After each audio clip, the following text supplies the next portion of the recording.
Bonjour, ici Marine du blog marinecast.com. Vous allez mal, vous n'êtes pas heureux, mais est-ce que vous en êtes sûr? Ça peut vous choquer les questions que je vous pose là, mais on va voir dans cette vidéo qu'en fait, il y a un truc qui pourrait vous permettre d'apprécier beaucoup mieux votre vie. Donc suivez bien cette vidéo. Si vous n'êtes pas déjà abonné d'ailleurs à ma chaîne YouTube, pensez-y, faites-le maintenant. Cliquez sur le petit bouton rouge en bas de cette vidéo et puis après vous avez une petite cloche grise. Si vous cliquez dessus, vous recevrez une notification dès que je publie une nouvelle vidéo. Alors pourquoi je vous dis vous allez mal, vous n'êtes pas heureux et est-ce que vous en êtes sûr? Pourquoi je vous demande ça? Pourquoi je vous demande ça? Et ça peut vous choquer parce qu'en tant qu'être humain en fait, tout ce qu'on cherche avant tout, c'est d'être heureux. Ça paraît basique, ça paraît logique et pourtant beaucoup d'entre nous on a du mal avec ça, avec le fait d'être heureux. Et le fait est qu'on peut se sentir pas bien dans sa vie, pas heureux pour tout un tas de raisons. Et d'ailleurs, si votre vie n'est pas celle que vous voulez, je vous invite à aller voir une vidéo que j'ai fait à ce sujet. Vous avez le lien sur les comme info et en bas dans la description. Mais en fait, ce dont je voulais vous parler ici, c'est pas de tous les problèmes qu'on peut avoir, mais c'est du fait qu'on est tellement influencé par tout un tas de facteurs qu'on peut en arriver à percevoir notre vie pire que ce qu'elle est en réalité. Lorsque c'est le cas, on va croire qu'il nous manque des tas de choses qu'on n'est pas assez. Ça va notamment impacter négativement notre estime personnelle. Alors que l'estime personnelle, c'est le socle du bien-être. Si vous ne pouvez pas être heureux si vous n'avez pas une bonne estime. Et si ce sujet vous intéresse, je vous invite à télécharger mon livret dédié à l'estime de soi. Je vous mets un lien dans la description en bas de cette vidéo. Je vous l'offre avec plaisir.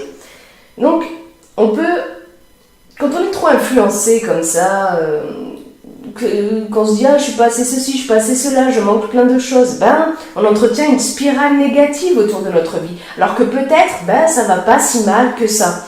Et donc tout ça parce qu'on est trop influencé, notamment par la comparaison. Alors la comparaison, c'est très utile quand on est petit, par exemple, on regarde les autres comment ils font pour marcher, et puis c'est ça qui nous permet de pouvoir marcher à notre tour. Mais dans un maximum de fois, le maximum du temps, la comparaison, c'est néfaste, c'est nuisible, c'est un véritable fléau, notamment pour votre estime personnelle.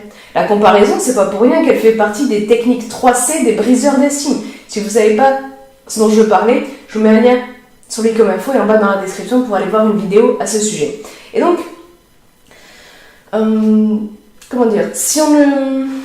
même si on ne cherche pas spécialement à se comparer, parce que ça peut arriver, parce qu'on peut se dire oui c'est vrai, on peut avoir conscience que la comparaison c'est pas top. Même si on ne cherche pas à se comparer, en général notre entourage et les médias ils s'en chargent pour nous. On va dire bidule elle a une robe plus jolie, machin truc il a un PC plus performant, truc muche, je sais pas moi il a un job beaucoup plus valorisant, et puis machin chouette, il a des amis et une famille beaucoup plus enviables, et patati et patata. Et du coup, si on n'y prend pas garde, la comparaison comme ça peut nous amener à percevoir notre vie de façon beaucoup plus négative qu'elle ne l'est en réalité si on n'avait pas la comparaison. Ça nous fait penser en fait qu'on est moins heureux qu'on ne l'est en réalité. Si ce n'était pas pour des questions de comparaison, il y a certains aspects de notre vie pour lesquels on serait bien plus satisfait. Donc c'est important de se demander si au moins une partie de l'impression qu'on a, que ça ne va pas, qu'on n'est pas heureux, ne serait pas due à la comparaison. Je dis pas que c'est entièrement de la faute de la comparaison. On a tous nos problèmes et tout, c'est pas forcément lié à la comparaison. Mais est-ce qu'il n'y a pas au moins une petite partie de ça qui serait liée à la comparaison? Il faut avoir aussi conscience du fait que la vision du bonheur que l'on a d'une bonne vie, elle n'est pas la même pour tout le monde. Elle n'est pas la même pour vous et pour moi. Ça, vous allez me dire, ouais, je sais, oui. Vous avez des gens, par exemple, qui adorent voyager, il faut qu'ils aillent visiter des contrées lointaines au moins 4 fois par an, ils adorent ça, puis alors il y en a d'autres, une bonne vie, être heureux, c'est rester peinard tranquille chez soi, avec sa famille et ses amis. C'est ok, chacun a sa vision du bonheur. Mais, vous le savez peut-être, mais est-ce que vous le ramenez régulièrement à votre conscience qu'on a des visions différentes du bonheur, d'une bonne vie? Parce que sans ça, la comparaison peut nous atteindre. Le manque aussi, la sensation de manque. Je veux dire, mettons que ça vous plaît pas de voyager, pas particulièrement, j'en sais rien. Bon, c'est pas le cas de beaucoup de monde, mais peut-être que ça vous plaît pas. et s'il y en a qui vous disent ah machin, il est tout en train de voyager, ah, c'est super, c'est magnifique, machin, et vous allez peut-être vous dire ah ouais, moi j'aimerais bien voyager, moi aussi, alors qu'en fait non. Tout ça parce que vous êtes comparé ou qu'on vous a comparé. Et donc,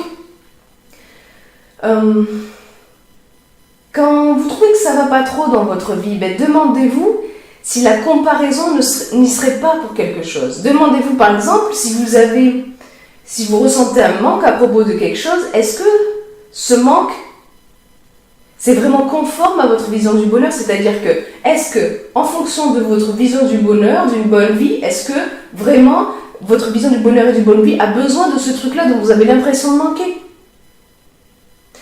Focalisez-vous aussi sur le fait de reconnaître le bonheur quand il est là. J'ai fait une vidéo là-dessus, vous avez le lien sur les commentaires et en bas dans la description. Et puis je vous donne dans l'article beaucoup plus complet lié à cette vidéo plusieurs questions que vous pouvez vous poser pour savoir si la comparaison n'y serait pas un peu pour quelque chose dans le fait que vous trouvez que ça ne va pas, que vous n'êtes pas assez heureux. Je dis pas que c'est la seule, encore une fois, que c'est la seule raison, la comparaison. Mais très souvent, bien plus souvent qu'on ne le pense, la comparaison, elle joue là-dedans. Elle joue dans le fait de nous sentir pas heureux. Donc peut-être que si on arrive à réduire les effets de la comparaison, à ne plus se comparer ou à ne plus se laisser prendre par le piège de la comparaison, peut-être qu'en fait, on peut réduire notre niveau de mal-être. Et du coup, se sentir plus heureux, se dire que finalement, ça va pas si mal. D'accord? Donc prenez le temps, surtout, de vous recentrer, prenez le temps de vous définir, c'est super important. J'ai fait une vidéo là-dessus, vous avez le lien sur les commentaires et en bas dans la description. Pourquoi c'est important de vous définir? Parce que si vous ne savez pas vous définir, vous ne savez pas ce qui compte pour vous savez pas ce qui est important pour vous, vos priorités, votre bonne vision de la vie. Donc c'est super important parce que sinon vous allez être impacté comme ça par tout ce qui est comparaison, surconsommation, manque, conditionnement au manque. J'ai fait aussi une vidéo là-dessus, vous avez le lien sur les commentaires et en bas dans la description. Et tout ça, c'est pas facile de s'en détacher. C'est pas facile parce qu'on vit dans une société comme ça de surconsommation où on est conditionné au manque et où on a l'habitude de comparer énormément justement pour alimenter tout ça, alimenter la surconsommation, le conditionnement au manque. C'est pas facile, mais c'est possible de s'en détacher. Et je vous ai mis d'ailleurs des vidéos en bas dans la description qui traitent là-dessus, puis d'autres trucs que j'ai abordés dans la vidéo. Donc, comment vous faites pour ne pas vous laisser trop influencer par la comparaison dans votre vie, pour quand même avancer vers ce qui vous plaît, pour ne pas vous laisser trop influencer et ne pas croire ainsi que vous êtes en fait plus malheureux que vous ne l'êtes en réalité. Dites-le moi dans les commentaires ci-dessous. Puis si vous avez aimé cette vidéo, cliquez sur le pouce en l'air présent juste en bas de cette vidéo. Comme je vous ai dit tout à l'heure, vous avez aussi un petit bouton rouge pour vous abonner à la chaîne YouTube et ensuite une petite cloche grise apparaît. Et si vous cliquez dessus, vous recevrez une notification dès que je publie une nouvelle vidéo. Sur ce, je vous souhaite une excellente journée. Soyez vous-même. À très vite.